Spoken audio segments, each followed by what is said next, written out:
이 남자의 죄명은 강도살인, 사체유기, 방실침입, 방실침입 미수, 재물은닉죄입니다. 범행의 잔혹성에도 불구하고 신상공개 대상자가 아닌 1980년생 서모씨입니다. 이뿐만이 아닙니다. 1심 재판부의 판결 또한 쉽게 납득이 되지 않는 말들이 있었습니다. 피해자 사무실을 들어간 후 30분 정도 머물다가 살인 범행에 이른 점을 비추어 봤을 때 피해자를 살해해야겠다는 확정적인 목적을 가지고 있었다기보다는 피해자가 자신의 금전 차용을 받아주면 살해하지 않을 마음도 한편에 가지고 있었던 것으로 보인다. 즉, 돈을 빌려줬으면 살았을 가능성이 있다라는 말입니다. 또 30분 정도 이후에 범행을 저지른 사실을 도대체 재판부는 어떻게 알고 있는 걸까요? 돈을 빌려주면 피해자는 사망하지 않았을 것이다. 마치 피해자의 책임인 듯한 이 이상한 판결문. 그리고 선고까지. 당신이 몰랐던 사건. 검색 키워드. 정화조 시체 냄새 없애는 법 편입니다. 한 집에 가장이 사라졌습니다. 2021년 7월 14일 오전 8시 32분 아내의 신고 전화가 접수되었지요. 오랜 기간 증권회사에 근무했던 42세 박모 씨. 퇴사 후 개인 사무실을 마련해 개인 투자자로 새로운 삶을 시작한 지 불과 일주일 만에 실종되었습니다. 경찰은 서울 마포구 동교동에 있는 박 씨의 오피스텔 사무실을 찾아가 봤지만 이미 문은 굳게 잠겨 있어 인기척조차 느껴지지 않았습니다. 헌데 분명 이상했습니다. CCTV를 확인해본 결과 12층 오피스텔을 향하는 박 씨의 모습이 찍혔지만 나오는 모습이 없었던 것이죠. 그럼 혹시 집 안에서 의식을 잃고 쓰러져 있는 걸까요? 강제로 문을 개방하여 진입한 순간 굉장히 어색한 세 가지가 교차되었습니다. 하나, 이상하리만큼 깔끔하게 정리가 되어 있는 집안 내부. 둘, 어디에도 없는 박 씨. 그리고 마지막, 진동하는 락스 냄새와 시트를 교체한 흔적들이었습니다. 분명 이상한 정황들이었죠. 그리고 일부의 루미놀 반응을 검사해본 결과 분명 혈흔의 흔적들까지도 포착됐습니다. 범죄 혐의점이 있다라는 사실을 확인한 경찰은 CCTV에 나타난 이상한 남자를 주목하게 됩니다. 오피스텔 12층 복도에서 큰 여행용 가방을 수레에 싣고 지하 주차장으로 향하는 남자. 이 남자의 뒤를 쫓기 시작한 경찰은 15일 오전 9시 50분 경상북도 경산시에서 서 씨를 긴급 체포하게 됩니다. 유력 용의자 서 씨가 남긴 기록들입니다. 2021년 5월 18일 인터넷으로 서 씨가 검색한 단어들이 있었는데요. 전기 충격기 기절, 수갑, 그리고 좀 이상한 키워드입니다. 금고 속 공기. 그리고 5월 말경에는 박 씨의 오피스텔 지하 CCTV에 포착됐던 스타레스 승합차를 중고로 구매한 사실이 확인됐고 그 이후의 검색 기록은 좀 구체적이었습니다.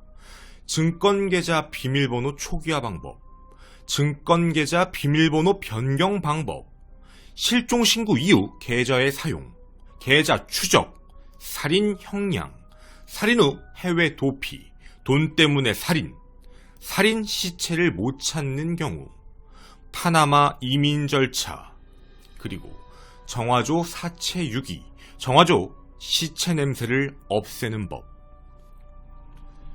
여러분은 이 검색 키워드들을 어떻게 생각하시나요?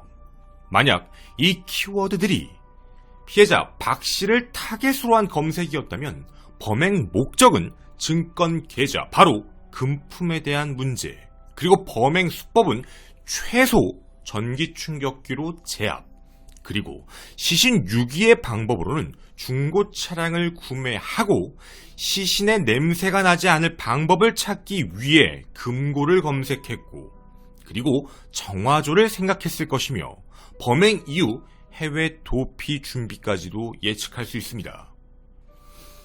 지금까지 검색 키워드를 통해 범행 목적, 범행 수법, 그리고 시신 유기 방법을 예측을 해봤는데요. 정말 이게 현실이었을까요? 서씨가 검거된 곳은 경남 경산시 용성면 솜림길에 있는 서씨 소유의 인형 물품 창고였습니다. 혹시나 건물 외부에 있는 정화조, 그 내부를 확인해본 결과 오물 속에서 피해자 시신과 그리고 범행 도구들이 무더기로 발견됩니다. 범인은 서씨가 맞았습니다.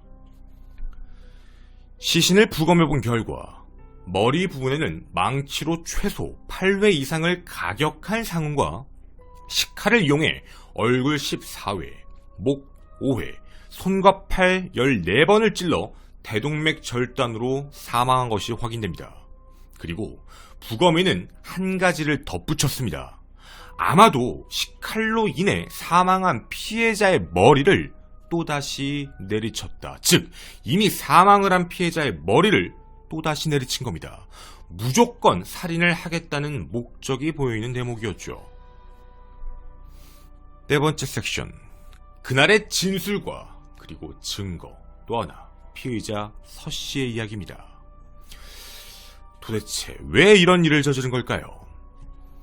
서씨는 인형 판매 사업을 시작을 했는데 2018년경부터 경영난에 허덕이게 됩니다.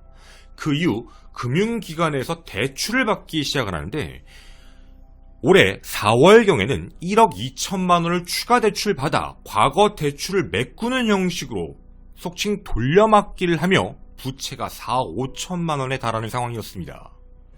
그런데 과거에 근무하던 모 증권회사의 입사 동기로 14년간 알고 지낸 박 씨가 최근에 주식 투자를 성공해 약 30에서 40억 정도의 수익을 얻게 됐다는 사실을 알게 되자 돈을 빌려달라고 수에 부탁을 하기 시작합니다. 하지만 박 씨는 이에 대해 정확히 거절 의사를 표했죠. 그때 서 씨는 다른 마음을 품게 됩니다. 첫 번째, 부탁을 해보고 거절하면 죽여야겠다. 그리고 이후에 돈을 가지고 해외로 도주해야지. 여기서 끝나지 않습니다. 범행을 준비하는 과정 도중에 검색을 하며 준비하는 과정에서도 재차 계속 돈을 빌려달라고 요청합니다. 하지만 박 씨는 당연히 거절을 하고 있었죠.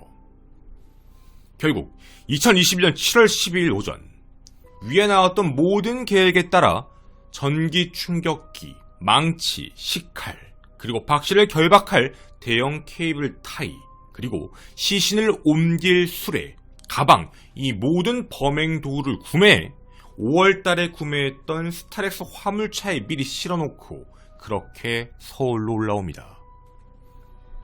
지금까지의 내용은 모두 확인된 사실입니다. 여러분께 먼저 이런 질문을 던져보고 싶습니다. 계획인가요? 우발인가요?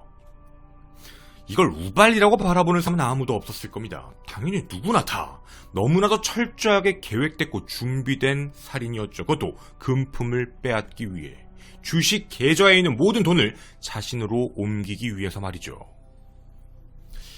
범행을 실행합니다. 우선 궁금했던 점, 어떻게 피해자의 오피스텔에 방문하게 된 걸까요? CCTV를 확인해본 결과 범인은 2번이나 이 오피스텔을 방문했습니다. 첫 번째는 사건 전날, 그리고 범행 당일날, 이렇게 총 2번이었죠. 2021년 7월 10일 오후 5시 33분 서울 마포에 있는 피해자의 사무실에 진입을 하게 됩니다. 그리고 그 시각에는 이미 피해자는 퇴근한 시간이었죠. 즉 아무도 없는 오피스텔을 방문하게 됩니다. 그리고 거길 서성이며 비밀번호를 눌러봅니다. 비밀번호를 알아서 그런 걸까요? 그게 아니었습니다. 과거에 썼던 비밀번호와 동일할 것이라고 예상해 쳐봤지만 비밀번호는 맞지 않았습니다. 해서 돌아가게 되었죠. 그는 분명 비어있는 사무실을 몰래 들어가려고 했던 겁니다. 왜 그런 걸까요? 몰래 들어가서 피해자를 기다리려고 했던 게 아닐까요? 그리고 7월 12일 오후 6시 32분경에 밖으로 나온 것으로 확인되는데 그냥 나오지 않았습니다. 비밀번호를 모르니 어떻게 하면 이 안으로 들어갈 수 있을까? 머리를 굴렸습니다. 문 앞에 한 가지를 두고 가게 됩니다. 자신의 목걸이형 USB를 놓고 갔던 것이죠. 왜 그랬을까요? 그걸 보게 됐던 피해자는 다시 서씨에게 전화를 하게 될 겁니다. 아, 만나러 왔었구나. 근데 여기 목걸이가 떨어졌어. 다시 가질러 와. 그 계획대로 다음날이었던 7월 13일 오전 7시 43분경 출근을 하며 출입문 앞에 놓여있던 USB를 발견한 피해자가 이걸 빨리 가지고 가라고 문자 메시지를 발송하게 됩니다. 계획대로였죠. 해서 다음날인 7월 13일 오후 1시 32분 목걸이를 찾으러 온 것처럼 이 사무실을 들어가게 됩니다. 자, 여기까지는 모두 확인된 사실입니다. 하지만 지금부터 말씀드리는 내용은요, 서씨의 진술입니다. 정확히는 서씨의 진술이 포함되어 있는 내용이죠. 이 사무실 안에는 피해자와 범인만 있는 상황입니다. 범인의 말은 이렇습니다. 돈을 빌려달라고 부탁을 했다. 하지만 무시를 하며 거절하자 계획대로 첫 번째, 전기 충격기를 꺼내 뒤돌아 있는 피해자의 오른쪽 목을 가격합니다. 하지만 피해자는 당시에 목을 가격당하고도 바로 일어나 저항을 하기 시작했고 준비했던 망치로 공격을 하고 제압 이후 준비한 식칼을 들어 피해자가 끔찍한 살인행각을 저지릅니다. 그뿐만이 아니었죠. 부검의 말대로 그 이후 머리를 또다시 내리칩니다. 그 다음 이 모든 흔적을 은폐하기 위해 집안 내부에 락스를 뿌리며 핏자국을 지웠고 미리 준비한 시트지로 범행 현장을 가리기 시작합니다. 그래서 현장이 이상할 정도로 깨끗했던 것이죠. 피해자 서씨는 이런 말합니다. 돈을 빌려달라고 부탁했는데 빌려주지 않아서 안으로 들어간 지 30분 후에 범행을 저질렀다 라고 계속 주장을 합니다. 이 부분이 굉장히 중요한 부분입니다. 살인행각을 저지른 그 이후 오후 4시 10분 박씨의 증권계좌 주식에 들어가 PC를 이용해서 약 29차례에 걸쳐 10억 원 상당의 주식을 매도 주문을 걸어놓습니다. 그리고 피해자의 노트북과 휴대폰을 이용해 6시 38분부터 오후 10시 10분까지 계속 주식 계좌에 접근을 했고 바로 판매가 되지 않았다는 생각에 운전면허증, 신용카드, OTP카드, 지갑, 휴대폰 3대, 노트북, 태블릿 PC, 컴퓨터 본체, 그리고 USB까지 그리고 서랍에 있던 현금 62만원까지 모두 가지고 그렇게 차로 이동하게 됩니다. 이뿐만이 아닙니다. 자신이 도피하는 데까지 시간을 벌기 위해 PC에 로그인되어 있는 카카오톡 메시지로 가족에게 이런 메시지를 보냅니다. 대리매매 문제로 조사를 받고 있다. 횡령 혐의 문제로 조사를 받게 돼서 지방의 지인의 집에 숨어 있어야 될 것 같다. 바로 서씨가 박씨의 카카오톡으로 아내에게 보낸 메시지입니다. 그리고 진짜 이 말대로 현재 박씨가 도피를 하고 있다는 정황을 보여주게 하기 위해서 7월 14일 새벽 4시 13분 대리운전 기사님을 부릅니다. 그리고 박씨 소유의 BMW 미니쿠퍼 차량을 운전을 시켜서 대구 종합경기장까지 이동을 시키게 부탁을 하죠. 마치 사람이 살아서 그쪽으로 이동한 것 같은 느낌이었습니다. 이런 행동을 하며 서씨는 이 안에서 사체 유기의 준비도 계획대로 진행을 하게 됩니다. 일단 시신을 검은색 비닐에 싸 큰 캐리어 가방에 넣고 미리 준비했던 수레를 이용해 지하 주차장 스타렉스 차량에 싣게 됩니다. 그리고 자신의 주거지였던 경산시로 이동을 해 안에 있던 정화조에 완벽히 잠기게 했던 것이었죠. 이 사건의 전말이었습니다. 그리고 이 사건은 공판을 거친 뒤 재판 선고가 있었습니다. 피해자의 부인, 즉 유족은 입사 초기부터 박씨는 서씨를 많이 도와줬다. 듣기로는 카드값을 메꾸지 못해 카드값도 계속 빌려준 걸로 알고 있다. 즉 과거부터 계속 돈을 빌려달라는 말을 지속적으로 하고 있던 범인이었습니다. 그런데 이번에 돈을 빌려주지 않았다고 계획적으로 살인을 저지른 것이죠. 헌데요, 참 이상한 점이 하나 있었습니다. 피고인 서씨는 변호인을 통해 살해할 의도는 없었다라고 이야기를 하고 있었습니다. 채무가 쌓이자 이성을 잃은 것이다. 죄스러운 마음뿐이고 처음부터 살해할 의도가 없었던 점을 꼭 고려해달라라고 이야기를 했죠. 여러분께 한번 여쭤보고 싶습니다. 정말 살해할 고의가 없었다고 보여지시나요? 재판부는 이런 선고를 결정하게 됩니다. 사람의 생명은 존엄한 인간의 존재의 근원이며 그 자체가 목적이고 한 번 잃으면 영원히 돌이킬 수 없어 세상 무엇과도 견줄 수 없을 만큼 소중한 것이다. 특히 강도살인죄는 경제적 이익을 목적으로 대체가 불가능한 사람의 생명을 수단으로 삼은 반인륜적인 범죄로서 어떠한 이유로도 합리화되거나 용서할 수가 없다. 해서 법정형으로도 무기징역과 사형만을 정해놓은 것을 확인할 수 있다. 맞습니다. 강도살인죄의 형량은 무기징역과 사형입니다. 그런데 이런 이야기를 덧붙입니다. 다만 서 씨는 이 사건 강도살인 범행을 계획하였는지 여부에 대해서 그렇게 솔직하게 말하지 않은 것 같긴 하지만 수사 초기부터 모든 범행 사실을 인정하고 있다. 그리고 사무실에 들어간 지 30분 정도 머물다가 범행을 한 걸 봤을 때 살해하겠다는 확정적 목적을 가지고 있었다기보다는 자신의 금전 차용을 받아주면 살해하지 않을 마음도 한편으로 갖고 있었던 것으로 보인다. 즉, 재판부가 무기징역을 주지 않은 첫 번째 이유입니다.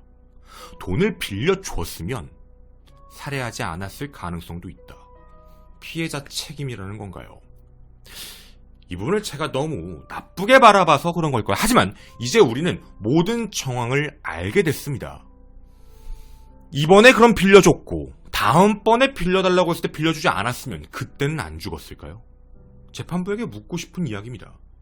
3, 40억을 이번에 벌었으니까 한 3, 4억 정도 빌려줬고 그 다음에 또다시 돈을 빌려달라고 해서 그때 안 빌려주면 그땐 죽으면 그건 좀 경우가 달라지는 건가요? 그런데요, 이상하다고 생각이 드는 부분 하나 더 있습니다.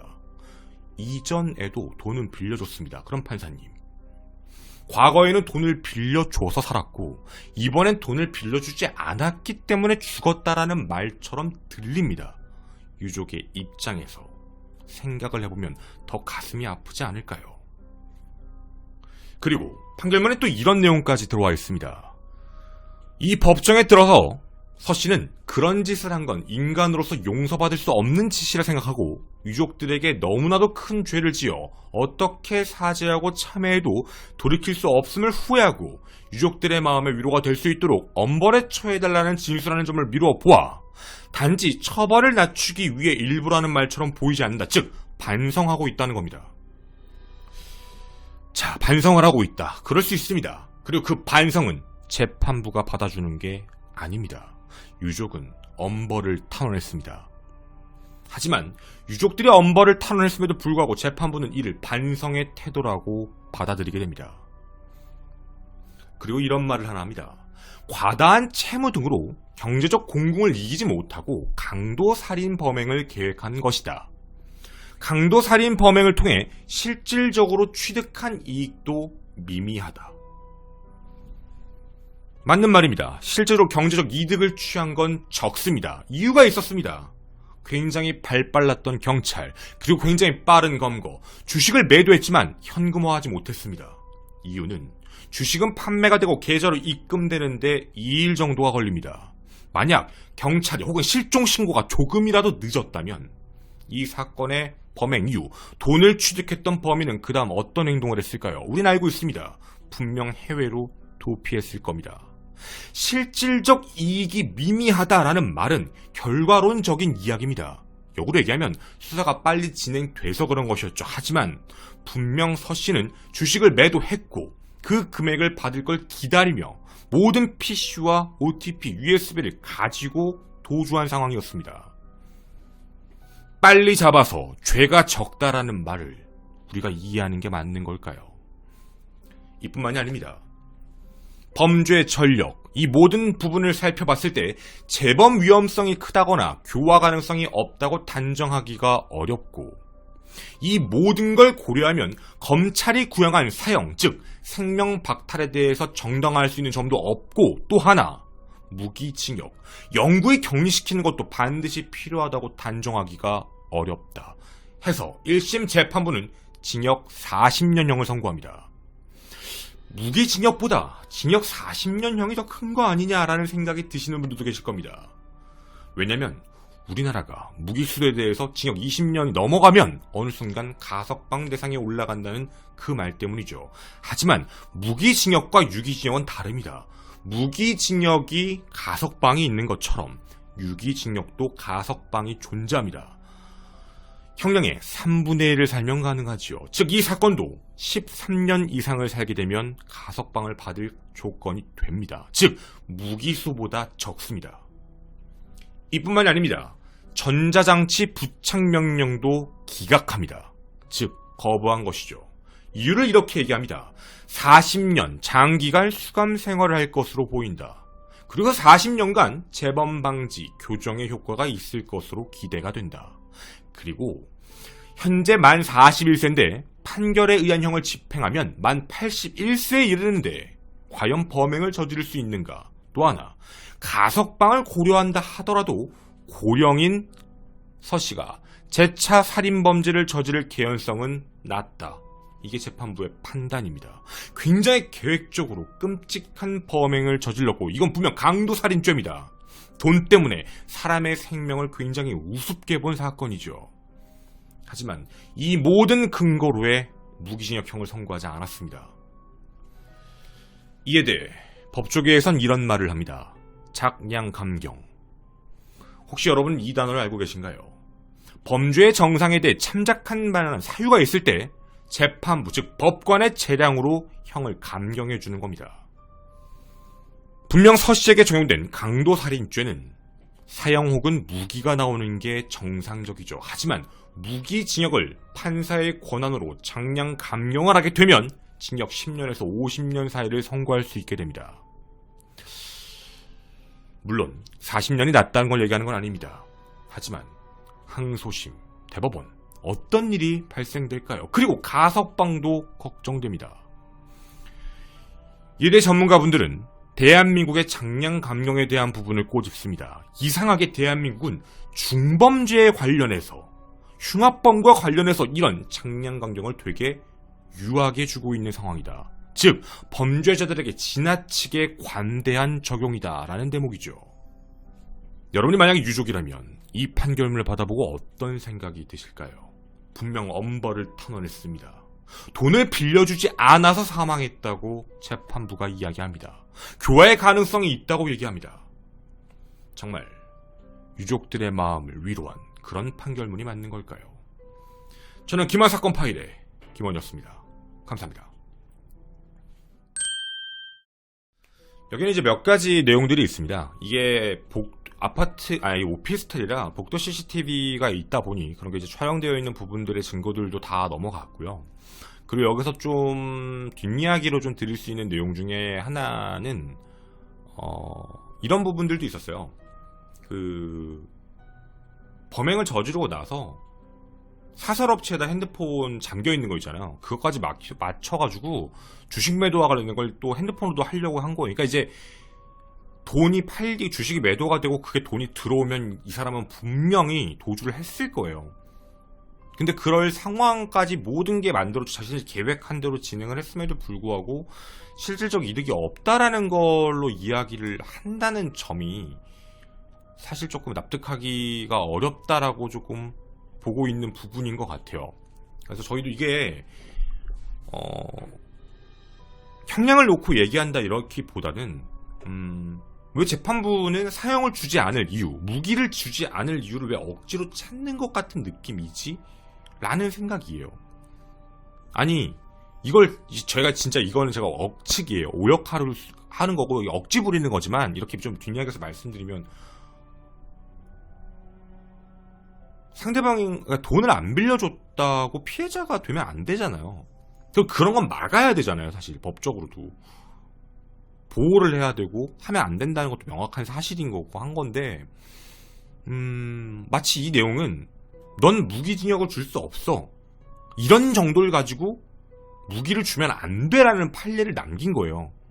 그러니까 사람을 돈 때문에 죽였고 너무 철저하고 계획적으로 죽이고 그 금고 속 공기라는 단어도 소름 돋지 않아요? 금고 속 공기 검색한 거? 그러니까 금고에 넣을 생각을 한 거야 처음에. 시신을 아예 잠궈버리려고. 누구도 못 열게. 뭐 하여튼 그런 생각을 했다는 것 같은데, 와, 이런 걸 보면은 정말 잔인할 정도로 범행을 이렇게 계획을 하고 준비하고 그대로 실행에 옮겼던 범죄자가 과연 이렇게 해서 무기징역을 선고받지 않고 이렇게 뭐 어떻게 보면 이제 유기징역을 받은 상태로 가석방 대상이 될 수 있는 사람으로 살아가게 하는 게 맞는 건가? 그리고 반성을 했대요. 재판 반성문을 많이 써서 제출했다고 하는데, 그거 유족한테 하는 거 아니잖아요. 그런 걸 가지고 판사님이 판단해가지고 이렇게 형 깎아주고 그러면 안 된다고 저는 보거든요. 일단 판사님이 아무리 장량감경을 시키고 싶어도 유족이 동의하지 않으면, 유족이 만약에 인정하면 뭐라고 안 하지. 나도 유족이 인정했다는데 거기다 우리가 뭐라 그래요. 우린 제3자인데. 그러니까 그런 거야 알겠는데, 이건 좀 왜 재판부가 반성한다라고 바라보지? 제가 생각하는 걸 얘기해 드릴게요. 차라리 반성이라는 건 형에 들어가서 뭐 교도소 안에 들어간 다음에 그 안에 들어가서 뭐 반성하면서 열심히 그 안에서 무슨 그때 판단하면 모르겠는데, 당장 사건 발생하고 반성 안 하는 범죄가 몇이나 있겠어. 그럼 뭐 그 안에 들어가가지고 판사한테 욕을 할 거야, 뭘 할 거야. 그러니까 이 부분은 사실 좀 너무나도 주관적 판단을 많이 했다라는 생각이에요. 그러니까 제가 이번에 되게 안타까운 게 이런 거예요. 열심히 하시고 제대로 하시는 분들이 너무 많은데 이런 게 갑자기 터져버리면 좀 이해가 안 가고 납득이 안 되는 부분들이 끼는 거예요. 이거 좀 아니지 않나, 이런 거? 이런 거를 해버리면은 좀 나중에 그럼 이거 가지고 설례라고 얘기해서 이거 들이밀 텐데 좀 그렇지 않나라는 생각이 들어요, 사실. 물론 항소를 하게 되면 좀 다를 거라고 뭐 주변에서는 얘기하시는 분들이 많으시더라고요. 1심이 너무 이상하게 나와서 항소를 하게 되면은 아마도 무기로 바뀌지 않을까라고도 이제 추측하시는 분들이 많은데, 그게 맞다고 봐요. 그러니까 금전적인 이득을 취하기 위해서 매우 잔혹한 범행, 사실 이게 되게 반인륜적인 범죄가 맞잖아요. 이게 강도살인죄가 어떻게 바라보실지 모르지만 법에서는 굉장히 안 좋게 보는 거예요. 그러니까 물질적인 것 때문에 사람의 생명을 없애는 계획을 세운 거잖아요. 그리고 강도살인 다 계획범이잖아요. 계획을 아니고 어떻게 강도살인을 저지르겠어. 그러니까 대부분 계획적인 강도살인 애들이 이거 자꾸 빠져나가려고, 강도살인 빠져나가고 우발살인으로 빠져나가려고 하는 게 아니다. 살인을 저지르고 나서 금품을 가져간 거다. 그러니까 금품이 원래 금품 목적이 아니었다. 이걸로 자꾸 빠져나가려고 하는 거잖아요. 그러니까 왜냐면 강도살인으로 걸려들면 이거 지금 형량 너무 세게 나오니까 그만큼 진짜 이게 죄질이 진짜 안 좋은 건데, 근데 이 부분을 이렇게 해서 판단을 하고 있다는 게 참 안타깝다라는 대목이에요, 개인적으로.